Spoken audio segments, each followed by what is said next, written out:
Hello everybody, and welcome back to Swamp Dog Games. Unfortunately, this is a video I had prayed I would never have to make or feel like I need to comment on it. My goal for this channel was to create a hopefully drama-free space, but with the issues surrounding wizards and their attempt to destroy the hobby that I hold dear, I unfortunately believe that I do need to comment on it. For those of you who do not know, back in December, there was some initial talk of a release of the new open gaming license that Wizards would be issuing going with their new 1D&D program. Some things didn't look great, but most people were like, we will wait, we will see, let the actual document speak for itself. Last week, I believe on the 5th or 6th, there was a leak from presumably somebody that had received the quote-unquote OGL from Wizards in part of some contract negotiations, leaked it. Gizmodo had an article. Wizards has remained silent on it as of the filming of this video, but some statements have come out from third parties, including Kickstarter, that did confirm they were offered a sweetheart deal that is enumerated in this license. Therefore, it is believed that this leak is the credible OGL. The first thing I would like to comment on, however, you can go to ogl.battlezoo.com. They right now are the first that I'm aware of that have provided the actual text that you can look at to see what's going on. I have looked through it. I will be providing my commentary on it. Please be advised, I am not a lawyer. I do not have formal legal education. I have some business experience, but please consult an actual lawyer before making any decisions based upon what I'm going over in this document. Nothing I'm saying here is legal advice or should be interpreted as such. First, I would like to comment on a clarification. When the leak first hit that this was a release of the OGL, I had assumed it was the actual legalese document. In a way, this is actually worse, because this is not the actual legal language of the new OGL. What this is effectively was a secondary FAQ that was apparently sent out with the OGL to third-party content people that Wizards was reaching out to and provide some clarification of what's going on. So this is actually more of a marketing document trying to explain the OGL for those who do not understand legalese, and therefore is in some ways actually worse because this is them putting their best foot forward, and this is the disaster that resulted. I will be going through some highlighted sections. I will not be covering necessarily all the points that other creators have commented on, because some issues like the tiers, they've already covered that ad nauseum. There's some other issues that I would like to instead look at in as far as this document goes. The preamble, of course, is from Wizards. Dungeons & Dragons is all about creativity, both yours and ours. Throughout the nearly 50 years since the first release of D&D, Wizards of the Coast and its predecessor, TSR, have encouraged people to build new campaigns and material on the foundation of Dungeons & Dragons base game. Historically, we have allowed fans, through our open game license, to make and sell commercial content using our intellectual property via the system's reference document, otherwise SRD. This practice has continued for more than 20 years, and we continue to support it today. I apologize if my language is not necessarily the cleanest according to YouTube's new anti-profanity policy, but if you look at this document, bullshit. An irony is they're explaining their reasoning for this new license, and this line in particular brought a great smile to my face. That they are protecting D&D brand by reducing creator confusion, preventing bad actors from tarnishing it, and preventing large businesses from profiting off of it without proper checks and balances. Wizards Does your lawyer maybe project a little bit too much into his written documentation? Going into what if you don't like these terms and don't agree to this OGL? Now, there's two OGLs, apparently. There's a commercial and non-commercial.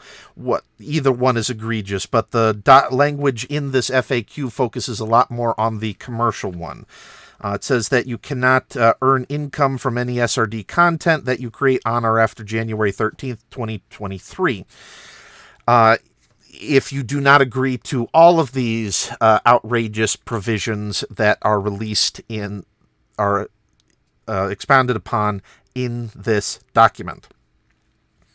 What is hilarious, however, is some of the leaks have come out that this was originally floating around since December, and the end goal was for them to have this all locked in by January 3rd or 4th, and giving the community only about 10 days to be aware of this document and the nightmare that was going to be included in it.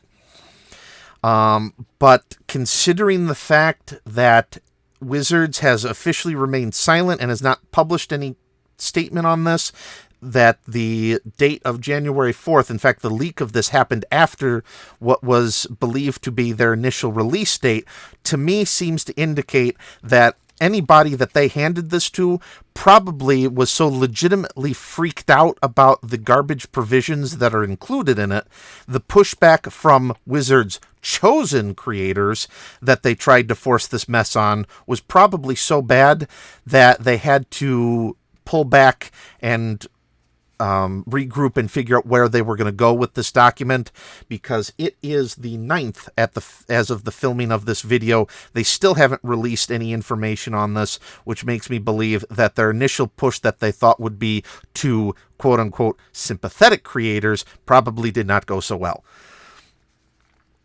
One of the lines that has been made fun of multiple times: the OGL wasn't intended to fund major competitors and wasn't intended to allow people to make D&D apps, videos, or anything other than printed or printable materials for use while gaming. Bullshit again. If you go back to an FAQ from Wizards' old website, granted under different owners at the time, they clearly said that you could use D&D, the SRD released content under the OLG, in video games. Not only could you use it in video games, they provided directions on how to use it in video games. This, on the face of it, is a flat-out lie by Wizards, which makes me think, A, their legal department probably did not go back through previous promises and warranties that they made to creators in regards to the OLG and what it means, and thought they had carte blanche to install whatever Microsoft-level shenanigans they thought they could get away with. Material for use while gaming. We are updating the OGL in part to make this very clear. Oh, they are making it very clear what this document is doing. Again, only for creation of role-playing games and supplements in printed media and electronic file formats. It does not allow for anything else, including but not limited to things like videos, virtual tabletops, or VTT campaigns, computer games, novels, apps, graphic novels, music, songs, dances, and pantomimes. An issue I have with this is, yes, there is certain IP that Wizards does have copyright on, that they can flat out deny people to make this. But some of this stuff would also fall under fair use jurisdiction as well. For instance, I want to make a pantomime about gamers playing Dungeons and Dragons. As long as I'm not going beyond the bare minimum necessary to show what I'm doing, that should be legal. For example, the showing of Dungeons and Dragons in Netflix's Stranger Things. That's a video. They are not exposing the rules of D&D. They are not exposing beyond the bare minimum to identify that what they are playing is D&D, but would probably be very well covered under established U.S. law principles of fair use. Again, not a lawyer. Consult your own lawyer before making any decisions based off of this document. But this is just the ramblings of someone who's somewhat upset with Wizards at the moment. I'm also concerned with stuff like music. I liked S.J. Tucker's Playing D&D song, which came out around the time of the Gamers film series. Granted that later they went to Pathfinder in those, but I would argue that the movie, though it did have licensed support from the wizards of their time, there is argument that it could probably be made under fair use of the material at hand, because it's not exposing Wizards' copyright in a manner that would substantially harm their IP. Granted, that's my opinion, and it's not based upon proper legal education, but this is another bit that you must distribute or otherwise make your work available. You offer the recipient to a license to the work on the same terms and conditions granted to you under this license. This is similar to the old OGL, where if you create open game content, those who also abide by the open game content policy can use it. However, they're saying that they want to clear up ambiguity and miscommunication about this license. This would indicate to me that there's sublicensable capability, that you can sublicense your content to others, but elsewhere in their own documentation, they say that your rights and duties under this agreement, under any circumstances or reason, this license is not sublicensable. This would, in one page, seem to be contradictory to me. Again, not a full lawyer, but concerning language nonetheless. This, to me, is nonsensical. You may not violate the laws in any way regarding this agreement or your license work. Why do you need to include that in any sort of license agreement? Under law, if you conduct illegal activities, you cannot have a lawful contract. That's Contract Law 1.1, I thought. So you wouldn't ever have to enumerate that statement in a contract, because it's assumed by law you cannot get any contract provisions protected if you're conducting illegal activity. You will not use any content or works covered by Section 1 for any harmful, discriminatory, illegal, obscene, or harassing purposes. Okay, we've seen changes of the word obscene over the years. YouTube, for example, has already, as of the time of this video, gotten involved in a controversy about their changes in acceptable use of obscene language. You used to be able to use an F-bomb so many times. They've recently changed it when the quantity that you can use an F-bomb. They have stated that, I believe, hell and damn are no longer considered obscene for purposes of YouTube censorship or adverse actions against swearing content. So please define to me obscene, what you mean by that in the license, because you've already changed the terms on me once.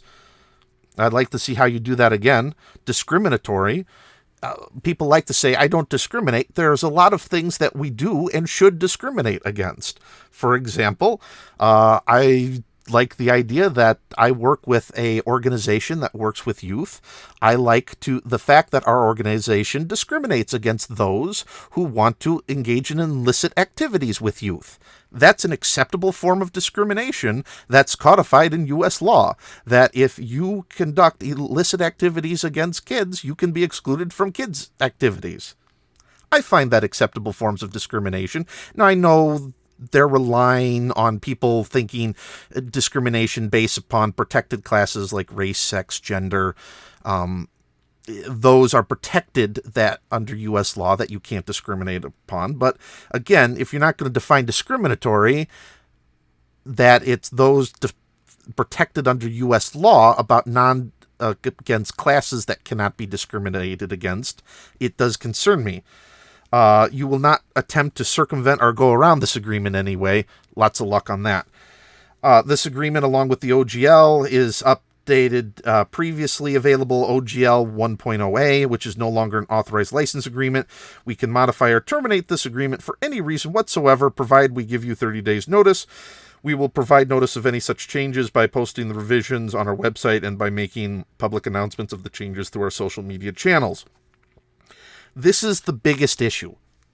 I'm willing to bet 99.9% of people would not care about this license at all, because they would just be operating under the original OGL 1.0a, which under its plain English understanding would seem to indicate that you're allowed to use it as long as you don't violate the terms of the agreement, and you can't get out of it.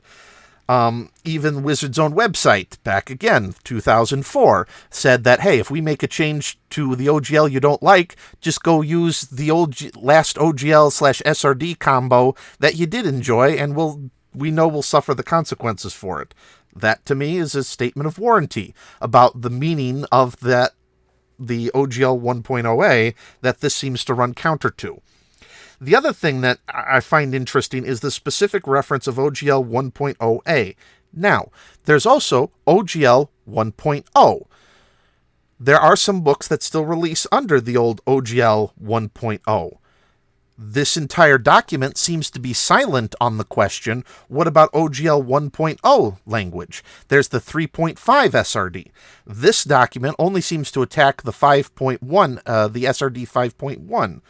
Are you saying that we can still publish 3.5 SRD content? That would be a good question for Wizards to answer.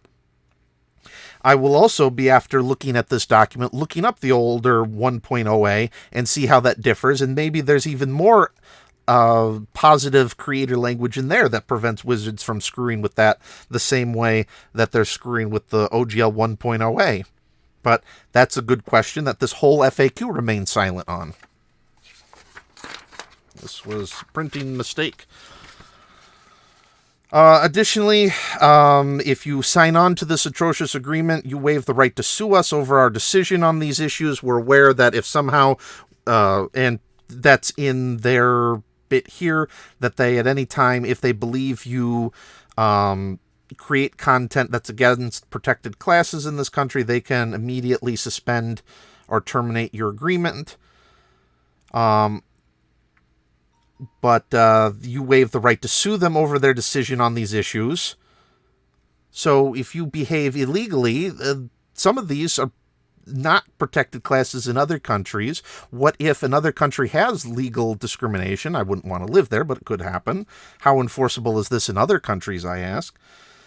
More than open to being convinced that we made a wrong decision, but nobody gets to use the threat of a lawsuit as a part of an attempt to convince us. Screw you, Wizards. This whole document is an example of your one-side unilateral changes to an agreement that we abided under for years without issue. And yeah, there is actual, in my opinion, again, not a lawyer, grounds that this could be considered breach of a contract for the original OGL license. If you claim, and the way that they push your responsibilities away from them in some disgusting manners is also beyond reproach to me. So if you somehow are financially destroyed by this document, you still owe them all the money. Even if you're bankrupt because of this garbage, you owe them all money that they say that you do. I love that.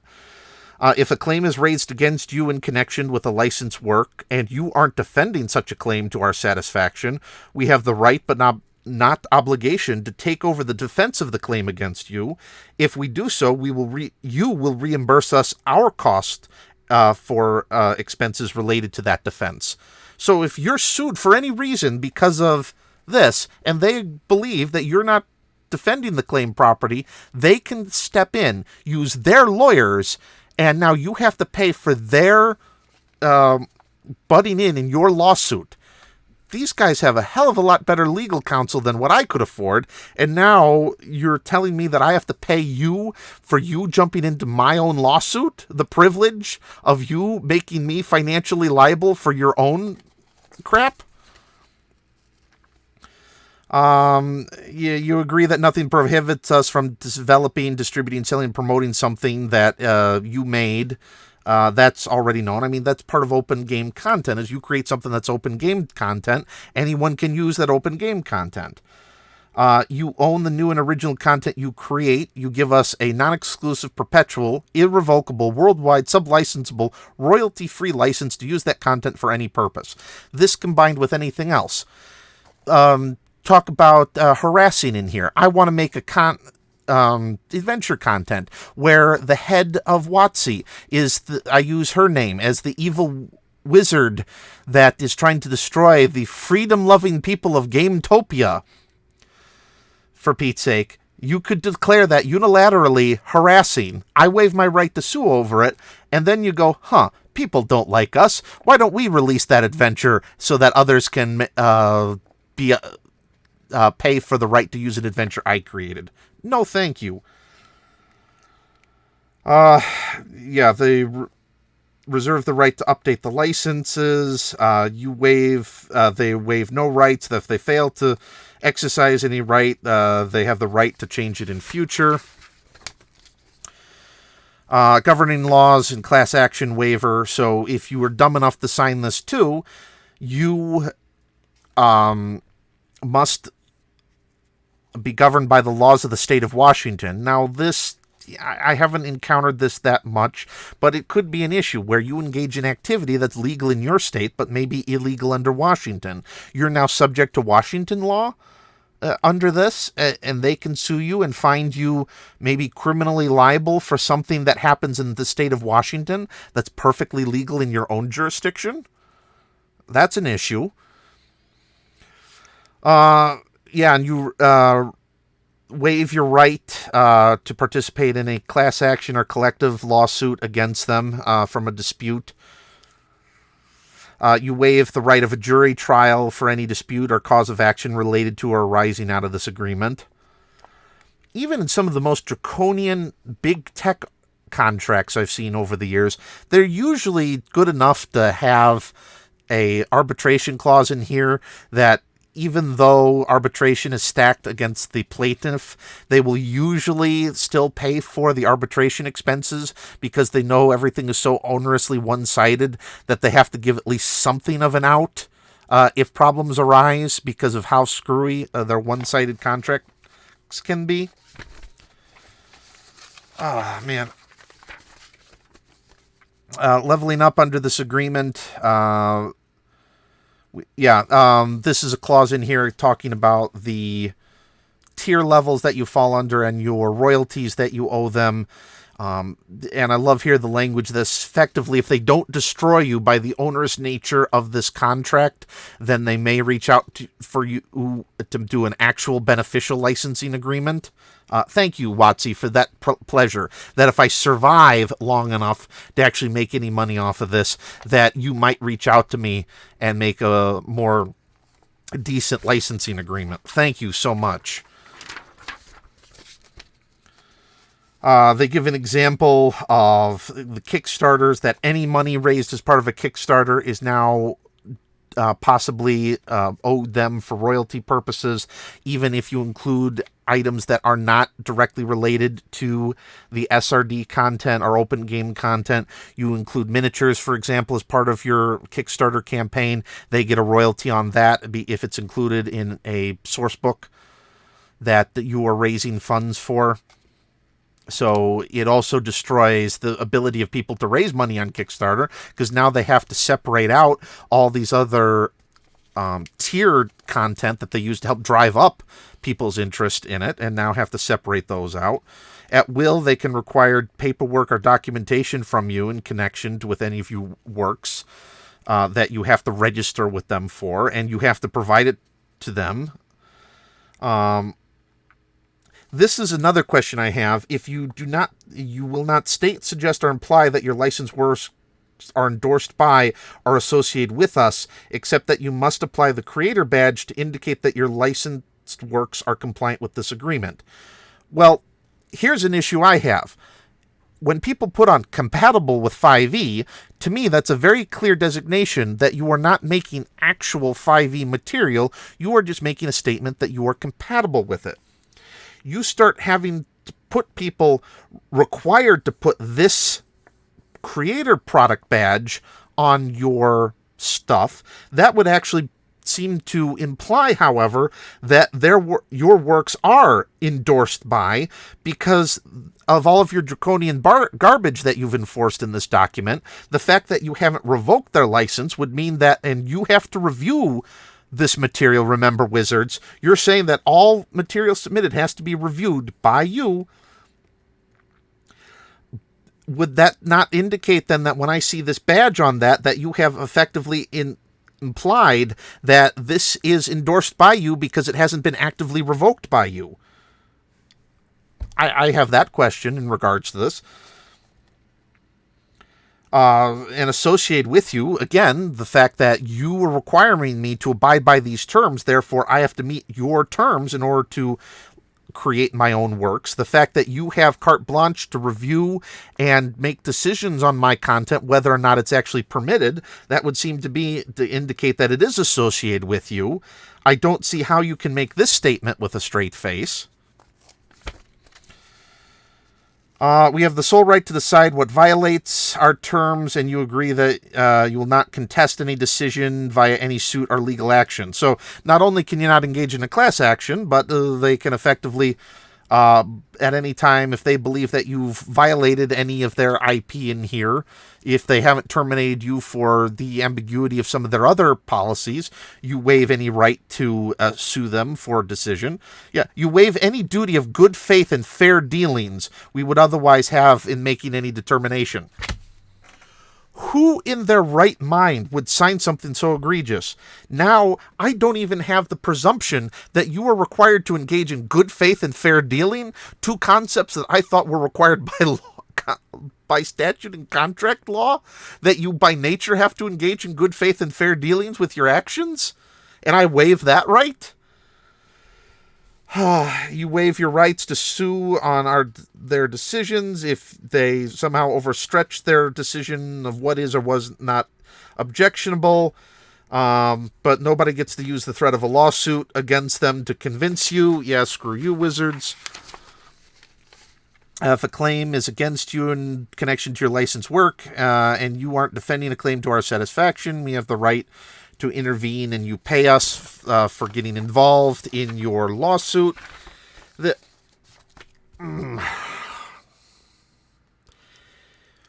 This is an almighty disaster. As I said, the only good news so far is that the fact that they haven't published this erroneous BS so far indicates to me that any of their preferred content creators that they were trying to shove down their throats were so appalled by this that even wizards had to step back from this. So there's that good news. But it's silent on Ogl 1.0. There's some books that still comply under that are still published under that. Does that say then 3.5 edition content is safe and you are only touching 5th edition? You state that you cannot circumvent this agreement in any way. But again, what if I use 1st edition? You're silent on that fact in this document. Are you going to interpret that as me circumventing your erroneous, egregious licensing terms? This is horrific. As granted, I'm a small channel, just hit 50 subscribers. This does not impact me financially in any way, shape, or form. I'm lucky in that regards. There are people I know that this has gone beyond just a hobby. This is a secondary income source that allows them to support themselves and their families. Some people are lucky enough that they've been able to hop entirely from being just a part-time contributor to the gaming community into their full-time job. This will destroy, and that's, I believe, entirely Wizards' intent, to destroy the gaming community and anyone that wants to use anything D20 related that falls under their SRD agreements. This is a travesty. I can say this. I would never sign something this egregious. Hopefully none of their preferred partners are willing to sign something this egregious either. Going forward, I will continue making a video that I already have in the pipeline that discusses some OSR work, but this makes me concerned about the future of the OSR community. One of the reasons why I jumped into OSR was because I didn't like the direction the Dungeons & Dragons game was going. It's just not my cup of tea for a variety of reasons. I like the OSR because it went back to older style versions of Dungeons & Dragons. I grew up, my first gaming experience was through TSR's Top Secret. In college, however, is when I got exposed to 1.5 edition, and then Pathfinder because of their disaster with their 4th edition rollout. I love that old 3rd edition Dungeons and Dragons style, but over the years, the direction they've taken with 5th edition, I didn't care for it. I went back to OSR because I thought they distilled D&D down to its old original style core, and I believe the original old core, either you're looking at Gygax, Anderson, Moldvay Cook, or one of those earlier editions, I believed was a superior product. It wasn't just old for old-fashioned sake. I didn't grow up in that era. I never had any emotional connection with those products. I went OSR. I went old school because I believed that design philosophy was actually superior. That once they had cleaned up the rules to be understood by a modern person, and got some of the wargame, lack of a better term, garbage out of the way, and exposed the true good content that was lying underneath, that those older style rules were a much superior role-playing game than the direction Wizards has gone. That's why I'm an OSR fan. This, however, could potentially destroy the OSR community. Bar none, because of this blatant attack on legal agreements that they thought they had signed up for with the old OGL. I will continue to make some videos going forward highlighting some good examples of OSR content and why I believe that old school approach is more superior than the direction Wizards is going. This license agreement can be shoved up their CEO's posterior, and B, the video content that I make is clearly defined within fair use rules, is clearly defined by U.S. law about criticism, commentary, and review purposes. So I will not sign this agreement. I will continue to review rules that I believe are superior in the D20 space to Dungeons & Dragons, and review them and bring to light the amazing work that third-party creators have done over the years. But there is no way in hell I would ever sign this. I feel nothing but worry and sorrow for everybody that is negatively impacted by this.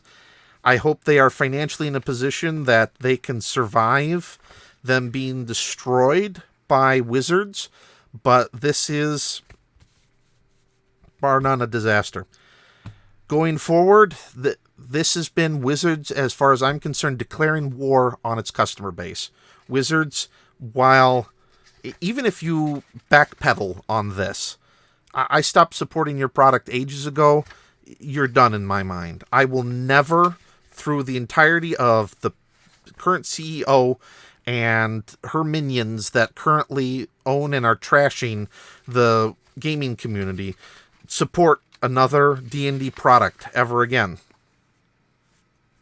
Or I should say never, because if one day the OSR, one day Wizards, if they continue down this path, will definitely go bankrupt, because no one would put up with this garbage.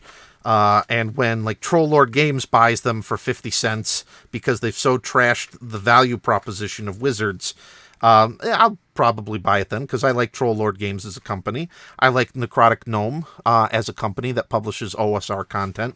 But Wizards, yeah, under your current leadership, I will not be buying another Wizards product. I will not be supporting Wizards.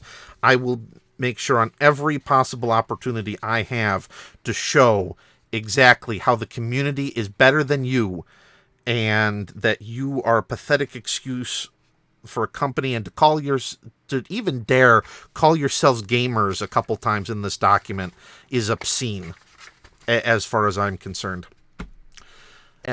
There's some good other RPG games, if you want, that are not subject to the OGL.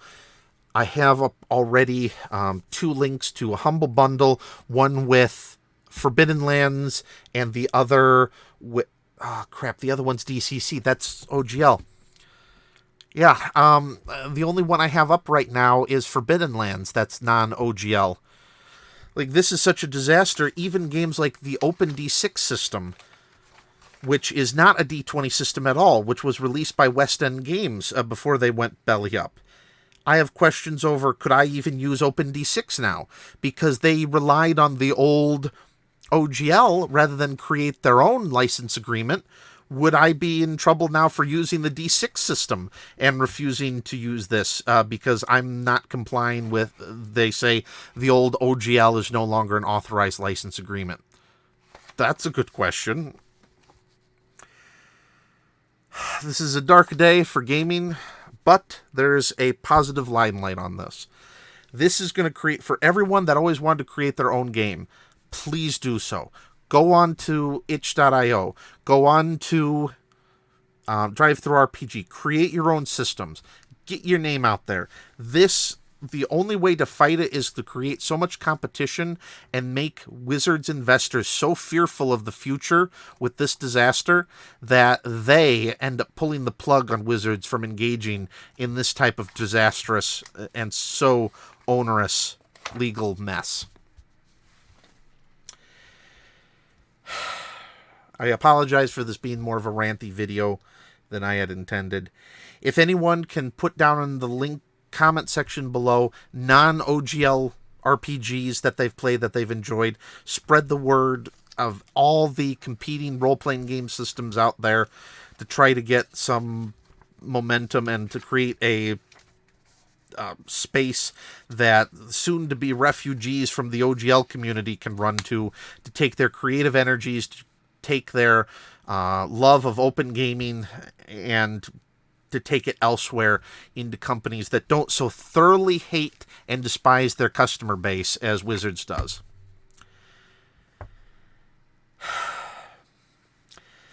I will return henceforth to be making more positive videos.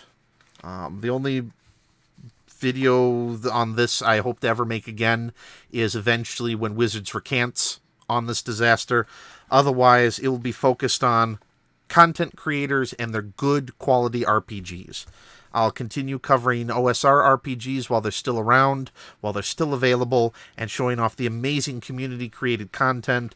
I'll be showing off other RPGs that are not subject to OGL restrictions, and we'll hopefully get to see a brighter future as the gaming community gets to become more decentralized once again, and is not at risk of ever being destroyed by corporate BS in the manner that Wizards and D&D have decided to engage in open warfare against their community. Thank you all for watching this video. Hope you learned something, some news, maybe put some rumors that were at play to rest. Hope give you some ideas how to fight back against Wizards. If people can share change.org petitions or any sort of protest groups, put those in the comments below as well. Just try to figure out how to get rid of this garbage. To paraphrase Winston Churchill, we will fight them in the courtrooms. We will fight them in the comments. We will fight them